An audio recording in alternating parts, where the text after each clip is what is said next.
नमस्कार दोस्तों, आप लोगों का बहुत बहुत स्वागत है हमारे चैनल पर। यूपीएससी के इंटरव्यू चल रहे हैं। सर अपना इंटरव्यू देकर के आए हैं, तो वीडियो में सर का एक्सपीरियंस जानेंगे।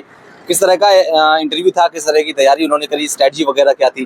तो सर सबसे पहले आपका बहुत बहुत स्वागत है हमारे चैनल पर। Thank you so much. Okay, तो सर सबसे पहले अपना थोड़ा सा अपने बारे में बता दीजिए।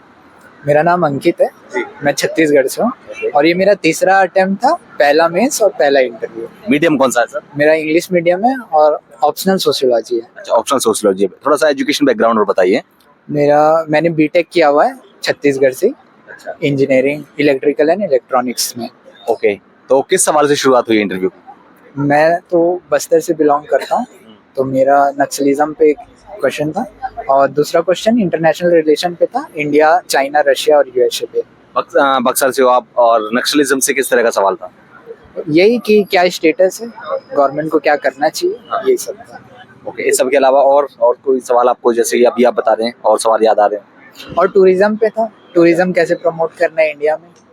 और यार सवाल अभी आपने बताया था। स्पिरिचुअलिटी, स्वामी विवेकानंद जी पे भी क्वेश्चन था। आपके आइडियल है क्या? आपने डेफ में भरा था क्या? जो वो मेरे इंस्टीट्यूट, वो यूनिवर्सिटी का नाम है, अच्छा, छत्तीसगढ़ इसलिए। स्वामी विवेकानंद। ओके, तो डेफ में इसलिए इम्पोर्टेंट है कि आप सारे वर्ड, आपका यूनिवर्सिटी का भी नाम किसी पे है तो वो भी प्रिपेयर करते हो। इसीलिए स्वामी विवेकानंद से सवाल रहा। हाँ बिल्कुल। और आईआर से सवाल क्या था? आईआर से था कि यूएसए किस कंट्री को ज्यादा इम्पोर्टेंस दे रहा है, तो वो था कि चाइना को दे रहा है। रैंडम कोई सवाल? नहीं, मेरा रैंडम सिचुएशन बेस्ड कोई सवाल? हाँ था एक कि आप डीएम हो तो आप क्या करोगे नक्सलिज्म को कम करने के लिए। ओके, हॉबी से कोई सवाल? हॉबीज से नहीं था, कोई सवाल नहीं था। एग्रीकल्चर पे था एक, एग्रीकल्चर। ओवरऑल कितने, मतलब जो आपका ये इंटरव्यू था, डेफ बेस्ड था, करंट बेस्ड, कैसे रहा, कहाँ से रहा सवाल का? दो चीज तो प्रिपेयर करना ही पड़ता है, करंट और डेफ। वो मैंने प्रिपेयर कर रखा था और उसके आउटसाइड मेरा कुछ नहीं था कि ऐसा कि कहीं से भी कुछ पूछ दिया, वैसा वाला कुछ नहीं। प्रॉपर जो एक्सपेक्टेड है कि हाँ ये पूछा जा सकता है, वही था। कितनी देर चला होगा लगभग इंटरव्यू? अगर ये 28 मिनट्स के आसपास। ओके, अच्छा, तो इस सब के अलावा अब की बार आपने मेंस और प्रीलिम्स, मेंस आपने क्रैक किया एक साथ में, क्या कहेंगे, क्या स्ट्रेटजी थी आपकी प्रीलिम्स की पिछले बार के कंपैरिजन?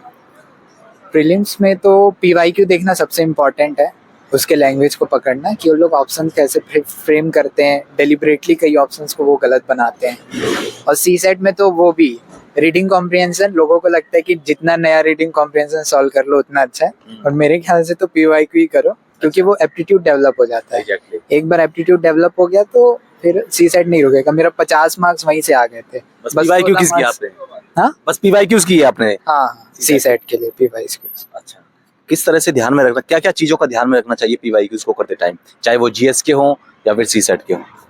जीएस में तो उसके ऑप्शंस को एनालाइज करना पड़ता है। जैसे कि थोड़ा सा जैसे डिटेल में बताइए इस चीज को, क्योंकि बच्चों को बहुत ज्यादा कंफ्यूजन रहता है पीवाईक्यूज को लेकर के। थोड़ा सा डिटेल में जानना चाहूंगा कि पीवाईक्यूज को कैसे किया जाए जीएस में। देखो, बहुत सारे क्वेश्चंस क्या है, रिपीट हो जाते हैं, है ना, कि पिछले बार वो ऑप्शंस में था, इस बार वो आंसर्स पे है, तो वो देखना। और चारों ऑप्शंस को अच्छे से पढ़ना कि कौन सा ऑप्शंस बहुत ज्यादा एक्सट्रीम है, उनको तो एलिमिनेट करना है। वैसे ही सीखोगे, क्योंकि एलिमिनेशन टेक्निक यहीं से आएगी क्या? हाँ हाँ बिल्कुल, क्योंकि हर साल ये टेक्निक काम आता है, हर साल का है। जैसे साइंस एंड टेक में एक बायोफ्यूल पे क्वेश्चन था कि कौन कौन से थिंग से आप बायोफ्यूल बना सकते हो, तो उसमें बहुत सारे क्रॉप्स वगैरह थे। अब कई लोग जब उस पर एक्स्ट्रा दिमाग लगाते हैं, जैसे मेज था, लोगों को लगता है कि मेज है, ये तो सस्टेनेबल नहीं है, तो उसको हटा दिए, पर मेज से बन सकता है सस्टेनेबल बायोफ्यूल। उस पर ज्यादा दिमाग नहीं लगाना है, अगर दिया है बन सकता है, बिल्कुल बन सकता है, तो आप उसमें ऑल ऑफ द अबव में जाओ। एक्स्ट्रा दिमाग नहीं लगाना है, बहुत ज्यादा नहीं सोचना है, जो दिख रहा है क्लियर कट मारो उसको। अच्छा, कई बार ऐसा होता है कि सवाल, जैसे कि वहाँ पर एग्जाम हॉल में पैनिक वगैरह कर जाते हैं, एंजाइटी वगैरह होती है, तो सवाल आते आते भी गलत हो जाते हैं, या फिर कई बार सवाल नहीं आ रहा होता, तो उसको कैसे करेक्ट किया जाए? गैस एक मतलब एक बढ़िया गैस कैसे लगाई जाए? अच्छा, गैस के लिए तो वो तो सॉल्विंग से ही आएगा, जितना ज्यादा टेस्ट दे दो आप। अच्छा, और बाकी मिस्टेक्स हटाने के लिए आप जैसे अभी टेस्ट दोगे प्री के पहले, तो विथ ओएमआर दो। विथ ओएमआर जैसे प्रॉपर एग्जाम देते हो, फाइनल एग्जाम, वैसा ही दो, तो ताकि टाइम मैनेजमेंट सही हो जाए। टाइम मैनेजमेंट सही होता है तो कॉन्फिडेंस बना रहता है और गलती नहीं होती चीजों में। सेल्फ स्टडी करने वाले बच्चे, अगर कोई मतलब कोचिंग नहीं लेना चाहता है, किस तरह से करें, कहाँ से शुरुआत करें, जो नए बच्चे तैयारी करने के लिए शुरू करना चाहते हैं? बिल्कुल। अभी तो यूट्यूब में बहुत सारी चीज़ें अवेलेबल है, जी। बहुत सारे चैनल, जैसे कि स्टडी आईक्यू में भी बहुत सारी चीज़ें पड़ी हुई है। बाकी हर्षित द्विवेदी करके भी एक चैनल है। तो ये नहीं सर, सब मैं आपका जानना चाहता हूँ, आप आपकी क्या अप्रोच है इस बारे में, क्या कहना है? आपने कहाँ से शुरुआत किया था? नहीं, मेरे ख्याल से तो 15-15 हज़ार में भी कोर्स मिल जाते हैं आजकल, 15-20 हज़ार में।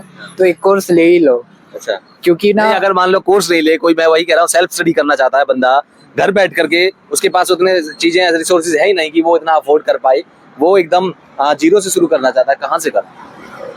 टॉपर स्टॉक देखो सबसे पहले तो 4-5 टॉपर्स के अच्छे, ओके। वो बुक लिस्ट जिस पे आपका पर्सनैलिटी ज़्यादा मैच करता है, जिस पे आपका थिंकिंग पैटर्न ज़्यादा मैच करता है, जिस टॉपर्स के साथ, उसकी बुक लिस्ट फॉलो करो, वो जो बुक दिया है, और फिर रिवाइज करना बार बार। बुक लिस्ट ज़्यादा चेंज नहीं करना है कि नए नए टॉपर्स को फॉलो करने लग गए। तो वही है। और बाकी यूट्यूब से कर सकते हो, बहुत सारी चीज़ें हैं। नोट्स वगैरह बनाने चाहिए क्या? बिल्कुल। किस तरह से बनाने चाहिए? ऑप्शनल की तो एकदम डिटेल नोट्स होनी चाहिए, डिटेल्ड के बाद पूरा 4-5 बार रिवाइज करने के बाद शॉर्ट नोट्स। अच्छा, क्योंकि ऑप्शनल में आजकल एप्लीकेशन बेस्ड बहुत आता है, अगर आपको कॉन्सेप्चुअल क्लैरिटी नहीं है तो फिर वो लिखना बहुत मुश्किल हो जाएगा। मेरा सोशियोलॉजी था, बहुत एप्लीकेशन बेस्ड आया था। क्या रिसोर्सेज आपने यूज किए थे सोशियोलॉजी के लिए? सोशियोलॉजी के लिए मैंने कोचिंग लिया था विकास रंजन सर का, उन्होंने नोट्स प्रोवाइड किया था, डिटेल नोट्स थे, बहुत मोटे नोट्स थे, 4-4 कॉपी भर गए थे, पर फिर मैंने उनको बहुत बार रिवाइज किया, उसके बाद शॉर्ट नोट्स बना के रख लिए थे। आपने सिर्फ कोचिंग के नोट्स ही पढ़े थे इसके लिए, या फिर हाँ। अपना कोई अलग से कोई नोट्स वगैरह कुछ और भी बनाया था? सोशियोलॉजी के लिए मैंने सिर्फ कोचिंग के नोट्स पढ़े। अच्छा, इस सब के अलावा चैट जीपीटी वगैरह इन सब का इस्तेमाल किया कुछ? चैट जीपीटी मैंने ऐसे पूरा वहीं से किया है। अच्छा, मैं जितने पीवाईक्यू टॉपिक्स हैं उनको एक बार ब्रेनस्टॉर्म करता था, खुद से लिखने का ट्राई करता था, जितना लिख पाया। सेम टॉपिक को चैट जीपीटी में जाके वो टॉपिक लिख के ऐसे इन 1000 वर्ड्स कर देता था। वो बहुत ही अच्छा क्वालिटी वाला ऐसे वो लिख के देता है। तो उससे आप लैंग्वेज उठा सकते हो, जो वर्ड्स यूज़ कर रहा है वो इंग्लिश के अच्छे अच्छे वर्ड्स और एग्जाम्पल्स होते हैं बहुत अच्छे अच्छे, वो उठा सकते हो। तो इससे आपका ऐसे लिखने का इंग्लिश भी बहुत अच्छा हो जाएगा, क्योंकि अब वो ऐसे का टॉपिक ना ज़्यादातर इंग्लिश के टीचर चेक करते हैं, तो एकदम आलतू फालतू इंग्लिश लिखोगे तो फिर वो मार्क्स मिलेगा नहीं। किस तरह के ऐसे में ज्यादा मार्क्स मिलते हैं, क्या लगता है आपको? फिलोसफिकल में या फिर और बाकी जो ऐसे आते हैं उन सब में? फिलोसॉफिकल में ही ज़्यादा मिलते हैं। अच्छा। जैसे इस बार आया था कि जो क्वेश्चन करता है वही बड़ा होता है या किंग होता है, इस टाइप से। तो उस पे बहुत सारे गैलीलियो है, फिर बहुत सारी चीज़ें थी, फेमिनिज्म, ये सब पे मैंने लिखा। तो फेमिनिज्म को भी एक एस्पेक्ट बनाना ही चाहिए ऐसे में, क्योंकि हाँ, वुमेन डेवलपमेंट का। आंसर राइटिंग के लिए क्या अप्रोच आपकी रही? आंसर राइटिंग तो स्पीड अच्छा होना चाहिए और राइटिंग एकदम क्लियर कट, समझ में आना चाहिए। समझ में आना चाहिए, क्योंकि वहाँ पे जो चेक कर रहे हैं वो बहुत ज़्यादा कॉपी चेक कर रहे हैं। अगर आप उनको गंदी कॉपी दोगे वो फ्रस्ट्रेट हो जाएंगे, देख के ही फ्रस्ट्रेट। तो स्ट्रक्चर्ड होना चाहिए, प्रॉपर हेडिंग के साथ और क्लियर हैंड राइटिंग के साथ। इतना भी कर दोगे ना तो ठीक ठाक मार्क्स मिल जाएंगे। उसके बाद फिर एनरिचमेंट आता है, जिसपे एग्जाम्पल्स में आप डेटा डालते हो। मैं कमिटीज बहुत डालता था और स्लोगन्स भी बहुत डालता था कंक्लूजन पे। स्ट्रक्चर उसका किस तरह से उसको अप्रोच होनी चाहिए आंसर को एक फ्रेम करने के लिए, फ्रेमिंग वगैरह? स्ट्रक्चर तो 3-4 लाइन के इंट्रो, उसके बाद बॉक्स बना के जो डिमांड है सेम टू सेम लिख दिए, जो भी डिमांड है, ताकि जो चेक कर रहा है उसको पता चले कि यहाँ पे ये एड्रेस, ये यहाँ पे एड्रेस किया हुआ है उस डिमांड को। उसके बाद कंक्लूजन भी लिखना ही चाहिए 2-3 लाइन का। लास्ट में क्या मैसेज रहेगा आपका स्टूडेंट्स के लिए? यही है, पॉजिटिव रहो, कॉन्फिडेंट रहो। बाकी बहुत ज़्यादा दूसरों को नहीं देखना है, क्योंकि ये जर्नी ही अलग है। आप दूसरों को देखोगे आप उनसे रिलेट नहीं कर पाओगे। तो ये जर्नी तो अपने पे बिलीफ रखना ही सबसे अच्छा। Okay sir, thank you so much. उम्मीद करेंगे इस बार आपका फाइनलिस्ट बनाया। Thank you. नाम आए, थैंक यू सो मच।